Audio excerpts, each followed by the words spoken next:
Good morning, students. Last time we have done the torque experienced by a freely suspended coil carrying current in a uniform magnetic field. So, if a coil is freely suspended in a uniform magnetic field and current is passed through it, then it experiences a torque, or this torque has a tendency to rotate the coil in magnetic field. So we have derived the formula tau is equal to mb sin alpha, where m is the magnetic dipole moment of the coil and b is the strength of magnetic field and alpha is the angle which normal to the plane of coil makes with the magnetic field, or this is the angle between m vector and b vector, because mb sin alpha and this is an example of cross product of two vectors, so it is written as m vector cross b vector. This was also derived as mb cos theta. You can see here IAB cos theta, or this for n number of turns we can write NIAB or MB cos theta. So you have to understand the difference when it is cos theta and when it is sin alpha. So in case of the angle between the plane of coil and magnetic field, we consider the cosine, and in case of the angle normal to the plane of coil and magnetic field, we take the sine trigonometric ratio sine, so MB sin alpha. And we also have discussed the special cases when it is maximum, when it is minimum. Okay, so if theta is equal to 90 degree, it is maximum torque MB, and if theta is equal to 0 degree or 180 degree, this is the minimum torque. And since the current carrying coil behaves like a magnet, and magnet has two poles, north pole and south pole, so magnetic dipole is developed, and magnetic dipole moment M is given by M is equal to NIA, where N is the total number of current in the coil, I is the current in the coil, and A is the area of the coil. Okay, so its application, this torque expression has its application in a very important device. This is called moving coil galvanometer. So moving coil galvanometer is basically an instrument. So we use this in the experiments. For practical purposes, this is used in the experiment. So moving coil galvanometer is basically an instrument which is used to measure and detect the small current, which is used to detect and measure the small current. It can measure the current, but small current, it can detect the current. Okay, so this instrument is very important result. It is used to detect and measure the small current, students. It is not used to measure or detect the voltage, it is used to measure the current. So this question was asked in F1 competitive exam, that this moving coil galvanometer is used to measure voltage or current or potential difference. So this is used to measure the current. This is important. Now what is the principle of this instrument? Principle is this: the previous article which we have just derived, tau is equal to mb sin alpha. So this is based on that principle only. Okay, if a coil is freely suspended in a uniform magnetic field and current is passed through it, then it experiences a torque and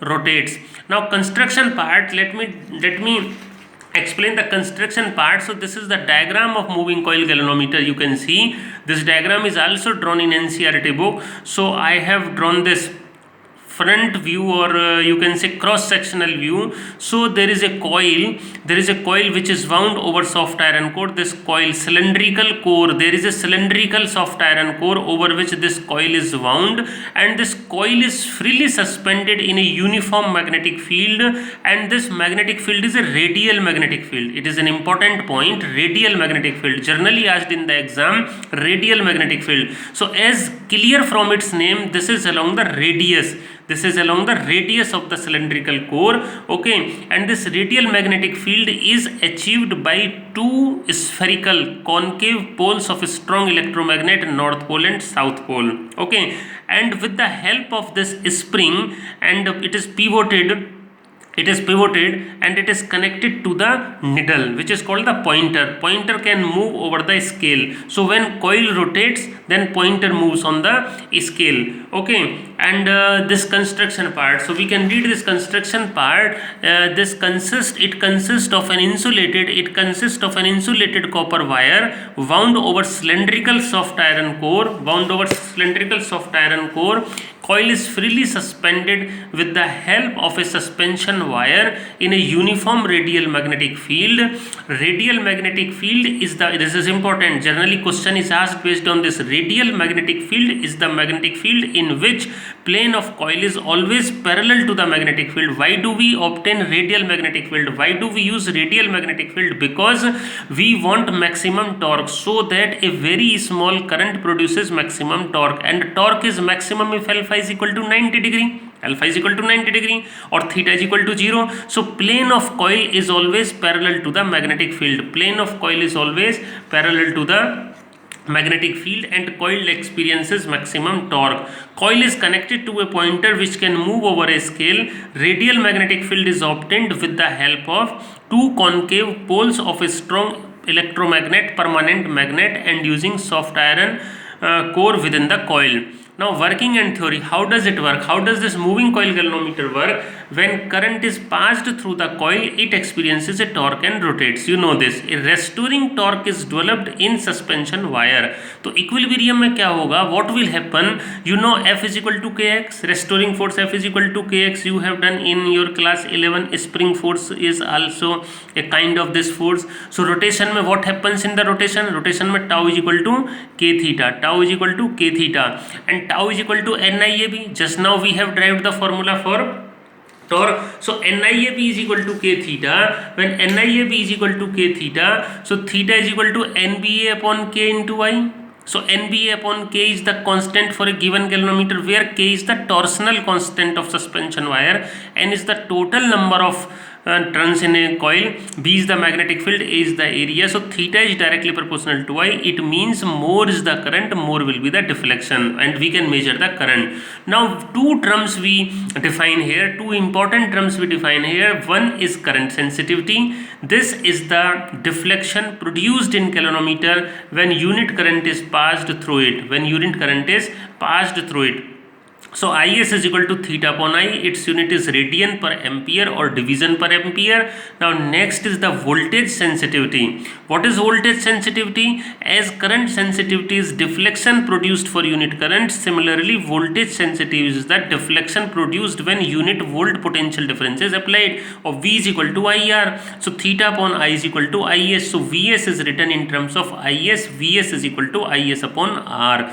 Okay, now the next term is the sensitivity of moving coil galvanometer. So this, how sensitive? Whenever we discuss some instrument, whenever we use some instrument, it is very important for us to make it very sensitive. Sensitive means a very small value of current can be measured with it, and it will be measured if it passes through it. So this is called the sensitivity, and it is given by this term NBA upon K, because theta is directly proportional to NBA upon K into I. So NBA upon K को increase करके, if we increase this NBA, if this NBA upon K is large, then galvanometer will be more sensitive. But there is a problem here. We cannot increase the number of turns because it will increase the resistance and it will affect the current in the galvanometer. We can increase this magnetic field which is already strong. We cannot increase this area because it will make the galvanometer more bulky. So the only option is to use the suspension wire which has less value of its K, which has less value of its K. Suspension wire should have the less value of its torsional constant, and example of such kind of material is phosphor bronze. At one example for such material is phosphor bronze. Okay, so in order to increase the sensitivity of a moving coil galvanometer, there is a limitation. Let me read it. But we cannot increase N beyond the limit because it will increase the resistance of coil. Okay, and B is already strong. We can also not increase A because it makes the galvanometer bulky. So only option to increase the sensitivity is to use a suspension wire of a material which has less value of its K. Example, phosphor bronze. It is important, generally asked in the exam. Name the material used in making the suspension wire. It is phosphor bronze or quartz material it is. Okay, Now next this is other properties. This is also asked in the exam कि suspension wire should have less value of its torsional constant. Suspension wire which is used for suspension of a coil in a moving coil galvanometer should have less value of its torsional constant. Apart from this, there are other property this suspension wire should have. The one is it should have high tensile strength. It should not, because there is a repeated twisting of the wire, so it should have high tensile strength. It should be good conductor of electricity, so that current is easily passed through it. It should not oxidize easily, because repetitively current is passed through it, so it becomes hot, so it should not oxidize easily, it should not burn. Okay, so this is all about moving coil galvanometer. So students, we have covered the very important topic, moving coil galvanometer. We have done what is this. This is used to measure the current. On which principle it is based? This is based on the principle of torque, which a current carrying coil freely suspended in a uniform magnetic field experiences and rotates. And construction part we have done, working and theory also we have done. Okay, so now the problem is galvanometer is basically used to detect the current, or if we want to measure the current, then very small value of current is measured using galvanometer. So students, what can we do to measure the large current? If we have to measure the large current, what can we do? So for this we use the ammeter. If you have done practicals in the laboratory, then you have seen that galvanometer, ammeter and voltmeter are almost same in their display. Only is the difference of A, G and V. Galvanometer is with G is written over galvanometer, A ammeter and V voltmeter, but there is a difference in the value of their resistance. So students, suppose we want to measure the large current. So ammeter is basically converted from galvanometer. Ammeter is not ammeter is not any other new instrument. This is galvanometer which is converted into ammeter. This is galvanometer which is converted into ammeter. So students, we have to measure large current. So large current can be passed only when the resistance is less. So we reduce the resistance of galvanometer. So how can we reduce the resistance of a circuit? You have done it in your current electricity using parallel combination. So if we connect in parallel a small resistance R, this is also called the shunt resistance. What is shunt resistance? Shunt resistance is the low resistance connected in parallel with the galvanometer. So what happens? This large current I, which we have to measure, is passed. Ig is the maximum current which galvanometer can allow to pass through it. Ig will pass through galvanometer, and remaining I minus Ig will pass through R. So we use Kirchhoff voltage law, minus I minus Ig into R plus Ig into G is equal to 0. So R is equal to Ig upon I minus Ig into G. So this is how we can calculate the low resistance in parallel. And generally in question we have to find what is the value of low resistance connected in parallel, so that galvanometer is used to measure this current I. Ig is the maximum value of current which galvanometer can measure. G is the resistance of galvanometer. I is the current to be measured, large current to be measured, and R is the parallel resistance or shunt resistance, low resistance connected in parallel. Now the next thing is students, conversion of galvanometer into voltmeter. So मैंने आपको बताया कि भाई galvanometer is very important. There is no ammeter or voltmeter. We obtain ammeter from galvanometer. How do we obtain ammeter from galvanometer?